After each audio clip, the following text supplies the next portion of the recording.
নমস্কার বন্ধুরা, আমি চন্দ্রিমা। কেমন আছো সবাই? পুজোর সময় ঘর পরিষ্কার করতে গিয়ে দুটি অমূল্য পুরনো জিনিস খুঁজে পেলাম, আর সেই জিনিসগুলো দিয়েই নতুন জিনিস কিছু গড়ে তুললাম। আর পুজোর সময় স্পেশাল সাজেও ঘরকে সুন্দর করে সাজিয়ে ফেললাম। এই ভিডিওটি যদি তোমাদের ভালো লাগে, লাইক, কমেন্ট ও শেয়ার করো, আর সাবস্ক্রাইব করে বেল আইকন প্রেস করে পাশে আমার বন্ধু হয়ে থেকো। আমি ঝুল ঝাড়তে ঝাড়তে ঘরদোর পরিষ্কার করতে করতে পেয়ে গেলাম এই কলসিটা। বহুদিনের পুরনো, দেখো ঝুল টুল পড়ে এটা কি অবস্থা হয়েছে। প্রথমেই আমি একটা ভিজা ন্যাকড়া দিয়ে এটা ভালো করে পরিষ্কার করে নিলাম। করার পর মনে হলো যে না, আরেকটু জল দিয়ে পরিষ্কার করি। তারপর আবার সাবান দিয়ে, পিতাম্বরী পাউডার দিয়েও ভালো করে পরিষ্কার করলাম। করে আমি এর মধ্যে যে দরজা জানলার রং করার যে কৌটোগুলো পাওয়া যায়, তাতে দেখলাম বেশ খানিকটা লাল রং আছে। তো সেই লাল রং দিয়ে প্রথমে এক কোট দিলাম। তো এক কোট দেওয়ার পর ঠিক মনে হচ্ছে না যে ঠিক হয়েছে কালারটা, ওই জন্য আবার সেকেন্ড কোটও দিয়ে ফেললাম। সেকেন্ড কোট দেওয়ার পরে বেশ ঝকঝকে হয়ে উঠলো, আর আমি কিছু ড্রয়িং করে ফেললাম। আর সাদা ফেব্রিক কালার দিয়ে এখানটা বিভিন্ন নকশা দিয়ে সাজিয়ে তুললাম। ড্রয়িং যেহেতু আগে করা আছে, তাই মেজারমেন্ট করতে আমার কোনো অসুবিধে হয়নি। সুন্দর করে সবটা কলকা আর একটু চারিদিকটা কিভাবে সুন্দর করা যায় সেই অনুযায়ী কলসিটা সুন্দর করে সাজিয়ে নিলাম। পুজো আসার সময় প্রত্যেকটি বাঙালি পরিবারই নিজের মতো ঘর দোর সাজিয়ে তোলে, পরিষ্কার পরিচ্ছন্নও করে তোলে। অন্য সময় আমরা যেভাবেই করি না কেন ঘর দোর পরিষ্কার, এইভাবে এই সময়টা আমরা প্রত্যেকেই ডিপ ক্লিনিং করে থাকি। সেটা নিজের মতো, কেউ শরীরে না পারলে হয়তো কাউকে দিয়ে করায়, আর কেউ নিজের হাতেই অল্প অল্প করে তুলি। তো আমি হই সেকেন্ড পজিশন, নিজের হাতেই অল্প অল্প করে ঘর দোর পরিষ্কার করে ফেলি। তো তখনই অনেক জিনিস হাতে আসে, মনে হয় এটা আর ব্যবহার করতে পারছি না, বা এটা আর ব্যবহার করা যাবে না, বহুদিন হলো ফেলে দিই। তো সেই রকম আমার অনেক জিনিসই আছে যেগুলো আর ব্যবহার করার মতো নয়, কিন্তু এই জিনিসটা আমি কিছুতেই ফেলতে পারলাম না। কেন বলো তো? এর সঙ্গে না একটা বিয়ের স্মৃতি জড়িত আছে। তো সেই জন্যই এটা ভালো করে সুন্দর করে সাজিয়ে রাখবো বলে ভালো করে কালার করে আর নকশা করে এমনভাবে তৈরি করলাম যাতে দেখলেই ভীষণ অ্যাট্রাকটিভ মনে হয়। আর পুজো আসছে, তো একটা সাবেকিয়ানার লুকও বাড়িতে দেওয়া যায়। তাই জন্যই কলসিটা বিভিন্নভাবে সাজিয়ে ফেললাম। আর শুধু সাদা কালার দিলে কেমন যেন একটা লাগছে, তাই একটু ইয়েলো টাচও দিয়ে দিলাম। তো এরকম করতে করতেই আমার কখন যে সময় কেটে গেল, আর মনেও বেশ আনন্দ, পুজো আসছে তাই না। চারিদিকে নতুন জামা কাপড়, নতুন গন্ধ, শিউলি ফুলের গন্ধ। আর তবে হ্যাঁ, এবার বৃষ্টিটা অনেক হচ্ছে, কিন্তু তবুও মাঝে মাঝে যে ওই আকাশটা, সুন্দর আকাশ দেখা যাচ্ছে, তখন মনটাও কিন্তু আনন্দে নেচে উঠছে।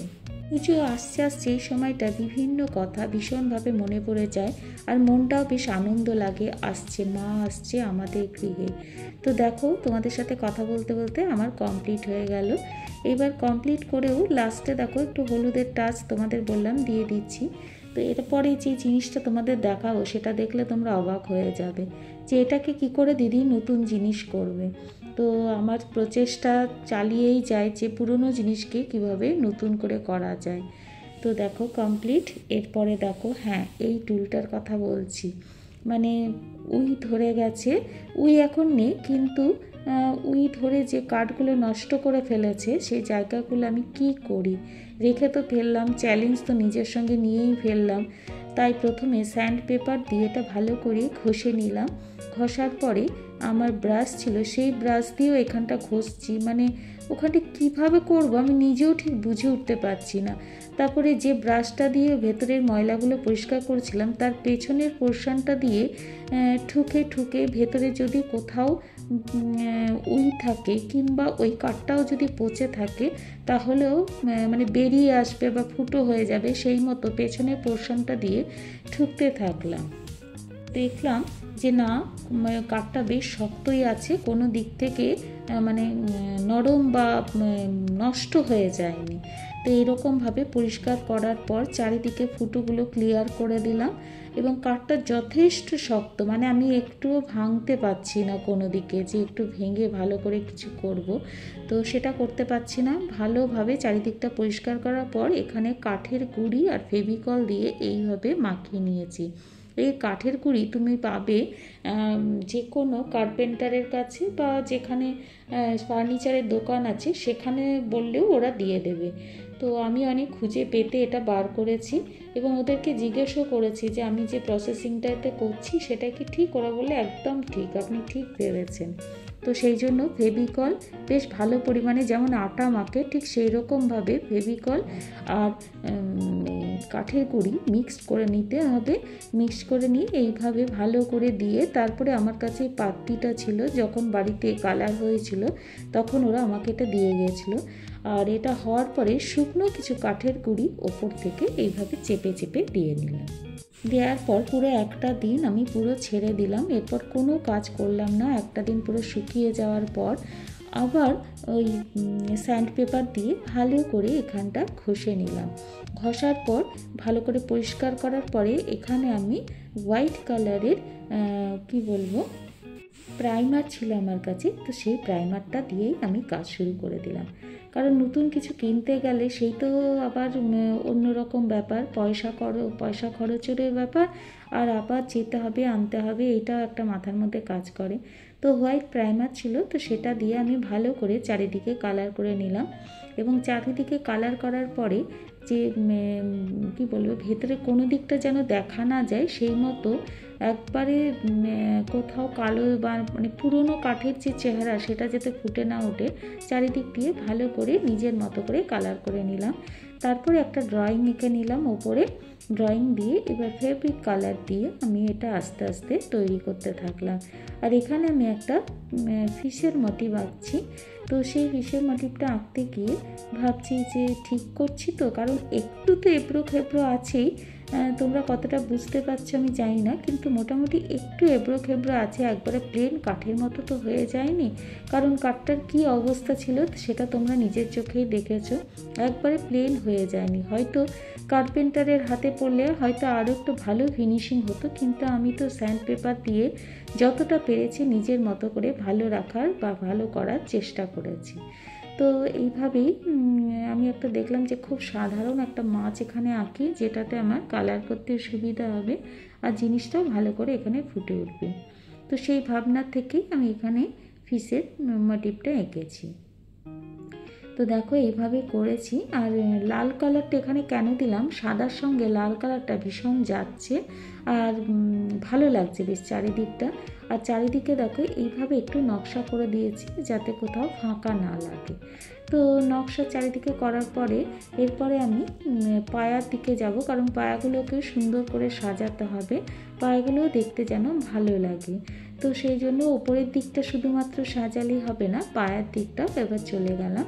আর এখানে এইভাবে আমি ড্রয়িংটা করলাম। তো তোমরাও এইভাবে করতে পারো, তোমাদের কোনো পুরনো জিনিস থাকলে এইভাবে সেটাকে নতুন করে তুলতে পারো, নিজেদের মানে ক্রিয়েটিভিটি অ্যাপ্লাই করে আর কি। যে আমি এইভাবে করেছি বলে তোমরাও এইভাবে করবে একদমই না, নিজেদের ক্রিয়েটিভিটি দিয়ে সুন্দর করে সাজালে দেখবে মনটাও বেশ ভালো লাগবে। তো রেড কালারের পরে একটু ব্ল্যাকের টাচ দিলাম, তাহলে ছবিটা যেন আরও বেশি ফুটে উঠছে।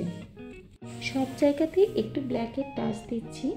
আর এটা ম্যান্ডেলা আর্টের মতো সুন্দর করে করার চেষ্টা করছি, কিন্তু অ্যাকচুয়ালি সবই কিন্তু আমার মানে নিজস্ব ক্রিয়েটিভিটি, কিছু ভেবে শুনে আমি কিছু করিনি। ভাবছি এখানে কোন জিনিসটা দিলে ভালো লাগবে, কোন কালারটা দিলে ভালো লাগবে, বেশি জ্যাবরা যাতে না লাগে, একটু যেন সোভারনেস থাকে আর দেখতেও ভীষণ ভালো লাগে, ঘরে রাখলে যেন সেটা দু চোখ ভরে দেখতে ইচ্ছে করে।